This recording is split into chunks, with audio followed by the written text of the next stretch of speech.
एक टाइम था जब पूरा मुल्क एक आवाज में चिल्ला रहा था, पाकिस्तान जिंदाबाद। और उस आवाज के बीच एक शख्स वर्ल्ड कप की ट्रॉफी उठाकर दिखा रहा था। इमरान खान, एक लेजेंड, एक लीडर, एक कौमी हीरो, एक शख्स जिसने एक कौम को जीतना सिखाया था। और उसकी कई कामयाबियां जिनके बारे में बताने की ज़रूरत मुझे बिल्कुल भी महसूस नहीं हो रही। लेकिन आज वही इमरान खान एक छोटी सी जेल में बंद है। कई केसेस और उनकी सजाएं चल रही हैं। करप्शन, सीक्रेट्स और ट्रस्ट केसेस। इन केसेस में कितनी सच्चाई थी ये आप ही बताएंगे। ये कहानी सिर्फ एक इंसान की नहीं, ये कहानी एक सफ़र की है जहां जज्बा, ताकत और उम्मीद ने मिलकर नए पाकिस्तान का ख्वाब देखा था। लेकिन सवाल ये है, क्या ये ख्वाब हकीकत था, ये सिर्फ एक सियासती दास्तान? इमरान अहमद खान न्याजी 5 अक्टूबर 1952 को लाहौर में पैदा हुए। एक तालीम याफ्ता ख़ानदान से ताल्लुक़ और बचपन से ही एक एम एक्सीलेंस। कैम्ब्रिज यूनिवर्सिटी से एजुकेशन हासिल की, लेकिन ज़िंदगी का असली रंग क्रिकेट ग्राउंड पर चमका। 1971 में पहली दफ़ा पाकिस्तान की टीम का हिस्सा बने और फिर वो सफ़र शुरू हुआ जो 1992 तक पूरी दुनिया को पाकिस्तान का नाम याद करवा गया। 1992 एक ऐसा साल जब इमरान खान ने सिर्फ ट्रॉफी नहीं जीती बल्कि पूरी कौम का दिल जीत लिया। उस दिन का उनका जुमला आज भी याद है, मैं अपनी टीम को टाइगर बनाना चाहता हूँ। उस जीत ने इमरान खान को सिर्फ कैप्टन नहीं, एक कौमी हीरो बना दिया। लेकिन क्रिकेट ग्राउंड से निकलकर वे एक नई लड़ाई में कदम रखने वाले थे। एक ऐसी लड़ाई जहां सामने रन्स नहीं, सिस्टम था। 1996 इमरान खान ने पाकिस्तान तहरीके इंसाफ यानी पीटीआई का आगाज़ किया। वो कहते थे, मैं करप्शन के खिलाफ जंग लड़ना चाहता हूँ। लेकिन सियासत क्रिकेट से बिल्कुल मुख्तलिफ गेम थी। शुरुआत में उनकी पार्टी को लोगों ने सीरियसली नहीं लिया। इलेक्शंस में 0 सीट्स, रैली में थोड़े से लोग और मीडिया के नज़दीक सिर्फ एक ख्वाब देखने वाला। लेकिन इमरान खान ने हार नहीं मानी। 2011 तक वो ख्वाब एक अवामी लहर बन गया। लाहौर का मीनारे पाकिस्तान जलसा, जहां लाखों लोग इमरान खान के लिए निकल आए, ये था उनका सेकंड इनिंग्स का स्टार्ट सियासत में जीत के ख्वाब का।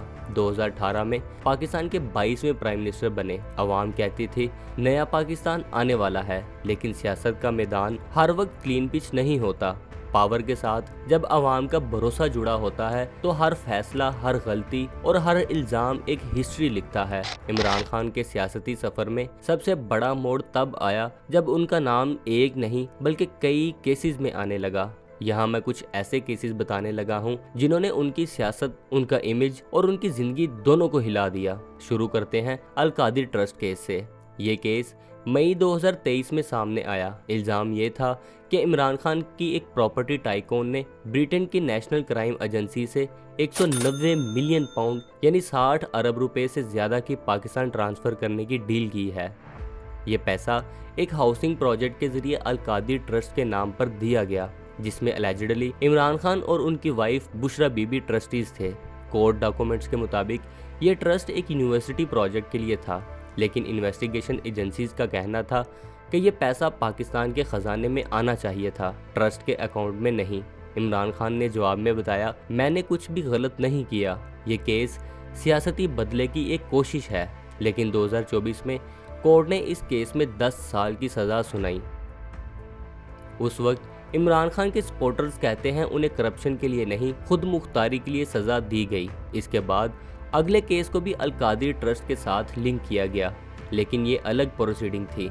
नेशनल क्राइम एजेंसी के डॉक्यूमेंट्स के मुताबिक ब्रिटेन में फ्रीज हुए एसेट्स के बदले में एक सेटलमेंट पाकिस्तान को मिलनी थी। इल्ज़ाम था कि उस सेटलमेंट को मिसयूज़ किया गया है और एक प्राइवेट हाउसिंग कंपनी को उसके बदले रिलीफ दिया गया।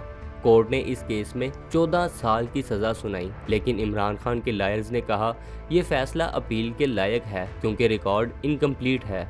इस वक्त उनके पॉलिटिकल ओपोनेंट्स कहते थे कि जस्टिस हुआ है, जबकि उनके सपोर्टर्स कहते थे कि जस्टिस डिले नहीं, डायरेक्शन चेंज हुई है। खैर, अगस्त 2023 में एक डॉक्यूमेंट ने पाकिस्तान की सियासत को हिला दिया। एक कॉन्फिडेंशियल केबल जिसे साइफर कहा गया, अलेजिडली इमरान खान के पास था। इल्ज़ाम था कि उन्होंने इसे मिसयूज़ किया और पब्लिक रैलीज में उसे लहरा कर बता रहे थे कि ये सब फॉरेन कॉन्स्पिरेसी है। ओपोनेंट्स ने इस एक्ट को नेशनल सिक्योरिटी ब्रीच कहा। इमरान खान का कहना था, मैंने सिर्फ अवाम को सच बताया है। फरवरी 2024 में ऑफिशियल सीक्रेट्स एक्ट के तहत उन्हें 10 साल की सजा दी गई। इसी दौरान कोर्ट के अंदर उनका एक जुमला मीडिया तक पहुंचा, हिस्ट्री मुझे गुनहगार नहीं गद्दार के खिलाफ खड़ा होने वाला इंसान लिखेगी। इस केस के बारे में आपका क्या कहना है, मुझे कमेंट्स में जरूर बताइएगा। इसके बाद है तोशाखाना केस। ये केस सबसे ज्यादा डिस्कस्ड हुआ था। तोशाखाना यानी वो डिपार्टमेंट जहां फॉरेन गिफ्ट्स रखे जाते हैं। इल्जाम ये था कि इमरान खान ने प्राइम मिनिस्टर होने के दौरान महंगे गिफ्ट्स जैसे वॉचेस, ज्वेलरी और कार्स मार्केट में बेचकर पैसा कमाया है।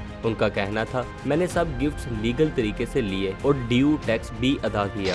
अगस्त 2023 में इलेक्शन कमीशन ने उन्हें डिस्क्वालीफाई कर दिया और कोर्ट ने 1 साल की सजा सुनाई। इसी केस के बाद उनका पॉलिटिकल करियर आर्जी तौर पर सस्पेंड हुआ और उनका इलेक्शन सिंबल बल्ला भी बंद कर दिया गया। ये मोमेंट उनके फॉलोअर्स के लिए सबसे इमोशनल था क्योंकि उन्होंने कहा, कप्तान के बगैर टीम कैसी।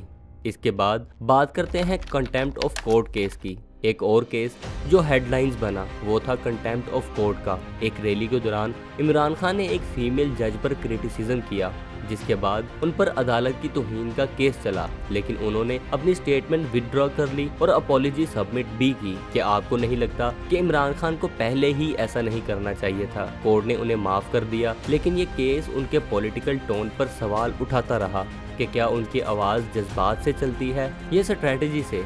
इसके बाद है सबसे खतरनाक और बुरा केस जिसमें पाकिस्तान के अवाम को बड़ा धचका लगा।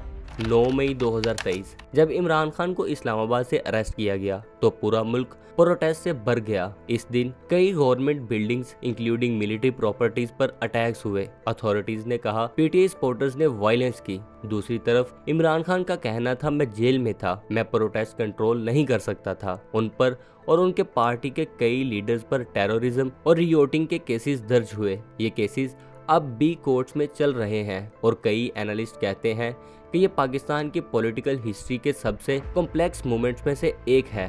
खैर, एक तरफ कोर्ट के फैसले, दूसरी तरफ अवाम का जज्बा। जेल की बार्स के पीछे एक शख्स जो कहता है, मैं हार नहीं मानूंगा। वो शख्स जो कभी ग्रीन ग्राउंड पर पाकिस्तान के लिए ट्रॉफी उठा रहा था, आज ग्रे यूनिफॉर्म में अदालतों का सामना कर रहा है। लेकिन हर सेंटेंस, हर वर्डिक्ट के बाद भी इमरान खान के सपोर्टर्स कहते हैं, कप्तान अब भी आउट नहीं हुआ।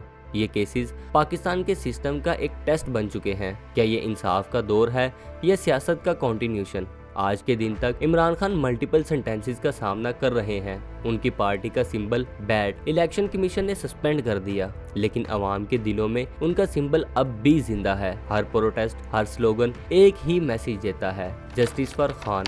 लेकिन मुल्क के अंदर राय दो हिस्सों में बटी नजर आती है। कुछ लोग कहते हैं इमरान खान एक हीरो हैं जिन्होंने करप्शन के खिलाफ आवाज उठाई, और दूसरी तरफ लोग कहते हैं उनका डाउनफॉल उनके ही डिसीजंस का नतीजा है। इंटरनेशनल मीडिया भी इस स्टोरी को क्लोजली देख रहा है। बीबीसी, अल जजीरा और रियूटर्स ने इसको पाकिस्तान की पॉलिटिकल हिस्ट्री का टर्निंग पॉइंट कहा है। इमरान खान की कहानी सिर्फ एक शख्स की कहानी नहीं, ये पाकिस्तान के सिस्टम, पॉलिटिक्स और अवाम के जज्बात की कहानी है। एक क्रिकेट हीरो जो मुल्क को यूनिटी का पैगाम देने आया था, आज सिस्टम के दायरे में गिरा हुआ है। क्या वो दोबारा उठ पाएंगे? क्या ये कहानी कमबैक की बनेगी या हिस्ट्री की एक और ट्रेजेडी? और क्या हम लोग आज भी इमरान खान को सपोर्ट करेंगे? ये फैसला सिर्फ अदालतों का नहीं, अवाम के दिलों का भी है। अगर आपको लगता है कि ये कहानी पाकिस्तान की सियासत पर सोचने पर मजबूर करती है तो वीडियो को लाइक और इमरान खान के फैंस के साथ शेयर जरूर कर दें और चैनल को सब्सक्राइब जरूर कीजिएगा।